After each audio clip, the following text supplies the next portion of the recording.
Hey, this is Joe with Grow It Build It, and today I'm going to show you a quick and dirty soil test. Knowing what kind of soil you have in a vegetable garden or flower bed is very important. Some plants can't grow in certain types of soil like clay or sand, so I'm going to show you a quick and dirty test that you can perform that will provide you with enough information to get a good approximation of your soil type. This is kind of like a good exploratory test for where you want to build a vegetable garden, for example. You can do this test in 5 minutes in multiple places of your yard and figure out which one's going to have the best soil for a garden. And it's an exploratory test. It's not a full-blown thing, but it'll get you pretty close to home. So let's get into it.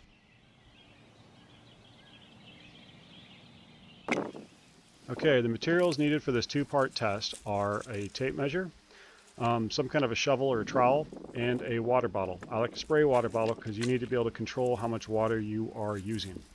Now, normally you want to dig down a little bit to get your first soil sample here, but I am just scraping the surface because it's a demonstration. But I'm going to get a handful of soil and put a little water with it. And this is part one of a two-part test. But what I'm going to be doing now is, you remove any leaves or twigs or sticks or obvious organic matter, and you start working the soil into a ball, adding a little bit of water as you need to make it form into, a ball.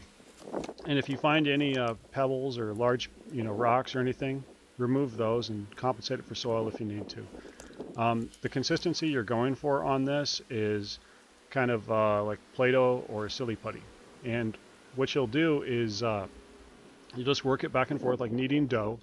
And it's going to start sticking to your hands, but as you keep working it, once it stops sticking to your hands, that's usually a sign that it is ready to turn into a ribbon.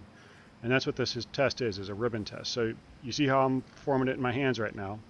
I'm starting to press the soil in between my index finger with my thumb, and that's making a little ribbon. I squeeze some ribbon, I move the whole mass up, and I squeeze some more. And eventually this is going to curl over my hand and break like it just did. And that's what we're going for. The length of the ribbon is part one of the test. And I do this until I get at least a couple pieces of ribbon. And often I will repeat the test because it's the more samples you do, the better, and it really doesn't take long to do this. Now, if again, just work it until it stops sticking to your hands, and the consistency should feel like silly putty. But the ribbon length will give you a good idea of what your base material is. The shorter the ribbon, the more sandy it should be, and the longer the ribbon, the more clay it should be, in a nutshell. But anyways, you'd be surprised as to how much it can vary just within 10 feet on your property. Like what I'm going to show you right here, this is an example from one hole, from the top half of the hole. I have ribbons that are over 2 inches. And then if I go to the other side here, it's much sandier when I went further down in the hole, and the ribbons were less than 2 inches. So just kind of interesting. But anyways, that's part one, and that's done. So make a mental note how long your ribbon is. For part two, what we're going to do is be actually trying to feel the texture. So we're going to break off a little piece of our ribbon and put it in the palm of our hand. Now you're going to put a lot of water into there and start smearing it around your hand. And you're basically turning it into a thin film of soil on your hand and really evaluating the texture as you do so. You'll probably have to add water a couple of times, but you're really just trying to see what does it feel like. And the reference points that are good to examine here is, does it feel like rubbing sand between your fingers, or sugar, or flour? And the reason why we say that is because if it feels like sugar, like dry sugar in between your fingers, then it's basically going to be, you'd call that very gritty. If it feels like rubbing dry flour between your fingers, that would be smooth.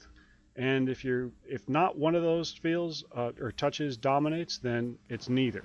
And so based on the ribbon length and that, you can classify what soil you have. So on our website article that I'll have linked below, or you could just Google Grow It, Build It, soil texture, I have this little matrix which has the ribbon length on the y-axis and the texture on the x-axis. You just match those two up, and that'll tell you what kind of soil you have, which corresponds to the NRCS pyramid, which is shown above there. So go to our website and you can find this information.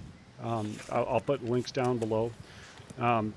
but it gets you pretty close to home. Now, if you decide you're going to actually build your garden there and you think maybe you'd like to go a little more in depth, I will be having a detailed soil test coming out soon on getting the actual percentages of clay, sand, and silt with the soil jar.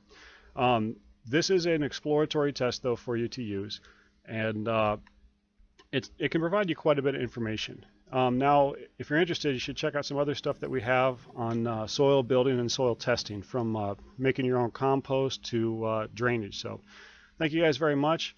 If you have any questions, ask them in the comments. I'll try to answer them, and I hope you guys all have a good day. Thank you.